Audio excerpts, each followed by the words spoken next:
Good morning, my friends. It's Monday morning, and I am going to read to you from Aerith's birthday. Okay, now, as a remembering, Aerith has found the kits. He is taking care of them, but now the kits are hungry. And so he's going to go and try to find them some food. But before he does that, he wants them to do some chores. So I'm on chapter 15. Chores. The three foxes sat side by side, tails wagging, tongues lolling, big eyes staring at Aerith. All right, the porcupine said. It's perfectly obvious to anybody, but the belching boomerang that there's a whole lot to get done. That means you've got work to do. Work? Tumble asked, irritation in his voice. What are you talking about? Maybe you haven't noticed, Sludgefoot, Aerith snapped, but there's a need to collect food and to clean the mess around here. Look at those bones scattered about. And the floor, messy. We need to get the meat stink out. I can't stand it. There's your sleeping pile, too. It needs to be made neat. Just because you hung around me last night doesn't mean that's going to happen again. From now on, as long as I'm around, you'll sleep on your side of the den, in your own bed. Am I making myself understood? The foxes stared at him blankly. All right, then. Who does what? What chores do each of you have? The foxes exchanged puzzled looks. What's the problem? Aerith demanded. All I'm asking is, who does what around here? We don't do any of that stuff, Tumble said disdainfully. Moose midgets on frog fudge, Aerith barked. All I'm asking is, who does what chores? Flip said, Mr. Aerith, all we do is play and eat and sleep late, Nimble replied. Then who the puppy pancakes does all the work around here? Aerith demanded. Mom, Nimble replied. Right, Tumble said angrily. So if you're going to be our mother, you should be doing that stuff too. I am not your mother, Aerith roared. If you think I'm going to take care of you like some servant while you do nothing, you can go and take a slide on the sludge pile. This is your den, not mine, he raged on, and it's absolutely disgusting. So, first of all, you're going to clean up. But I hate to do work, Tumble announced. It gives me a headache. Look here, stinkweed, Aerith said. You hankering to turn your nose into a pincushion? No. Then you'll work like everyone else. Tumble glowered, but said nothing more. Aerith said, Who's the best hunter? I am, Nimble piped up. I almost caught that vole. Next time, I'm sure I'll get something. Fine. After we do the den, you can go hunting. As for you, Aerith said to Tumble, you'll keep the den floor clean. And you, he said to Flip, will make sure the bed is kept neat. Now, hit it, the porcupine roared. The foxes didn't move. What's the matter? Aerith demanded. What chores are you going to do? Tumble asked.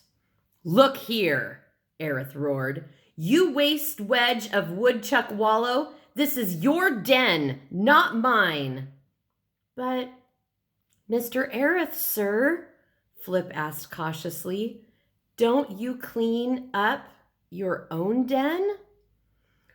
One more word out of any of you, and you'll get 15 quills in your backside. Aerith waved his tail ominously. Now move it! With each sighing and grumbling, as well as dirty looks at Aerith, the foxes set about their tasks. Flip began by pushing the bed leaves up into a pile, then went about the den, picking up stray bits of leaves and twigs with his teeth and depositing them on the heap. Nimble, meanwhile, gathered gnawed bones and carried them one by one, and slowly at that, out of the nest, where she deposited them a short distance away from the den's entrance. As for Tumble, he set about trying to smooth down the dirt floor of the den with his tail. In fact, he spent most of the time cleaning his tail of any twigs, leaves, and bits of bones it happened to pick up. A glowering Aerith watched the work progress. Now and again, he would call out a useful suggestion such as, "You missed that bone over there, Sackfoot," or "Hey, Armpit Brain, don't you forget to smooth out that corner." The three foxes worked slowly, resting more often than they labored. They also spent a considerable amount of time complaining about what they were doing. Then, whenever they got close to one another, they fell into bickering and snappling. More than once, Aerith had to come between them. "Mr. Aerith!" It was Flip who called. "What is it?" Aerith growled. "Can you help me? I can't get that leaf pile right." "What's the matter with it?" "It's all lopsided. I need you to tell me what to do. Please?" With a grunt, Aerith heaved himself up and waddled over to the corner where Flip was working. Balefully, he surveyed the pile of leaves.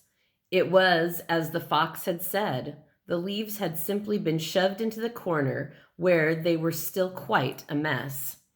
"Typical," Aerith muttered. "Youngsters don't know how to do anything right." In a fury of frustration, the porcupine pushed the leaves from first one side, then the other, shaping the mass into an orderly pile. As he worked, Flip looked on approvingly, but did not lend a paw. "There," Aerith said when he had finished. "Did you see how I did it?" "Oh, wow," Flip cried. "It looks so much better than I ever could have done. You did it so fast, too." Tail wagging with pleasure, he wadded clumsily into the pile, then threw himself right down in the middle. "Oh, this is wonderful," he barked with delight as he squirmed down so that the leaves were all about him. "You do it so well. You should do this chore all the time." Flip lifted his head. "Hey guys," he cried. Look what nice Mr. Aerith did to our bed." And here's a picture of the fox, and here's Aerith dumping the leaves over.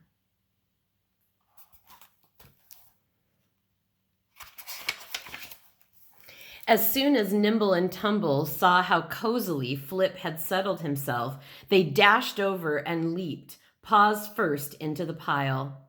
As Aerith looked on in dismay, the three foxes began to tumble joyfully, wrestling, snarling, and snapping at one another until the entire leaf pile that Aerith had shaped had become a complete mess.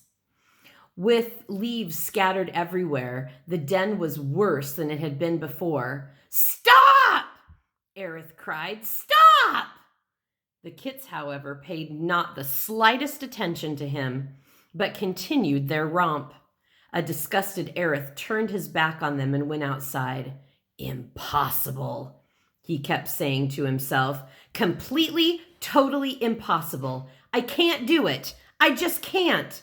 I've been with them only one day, but if this keeps up, I'll be dead in a week."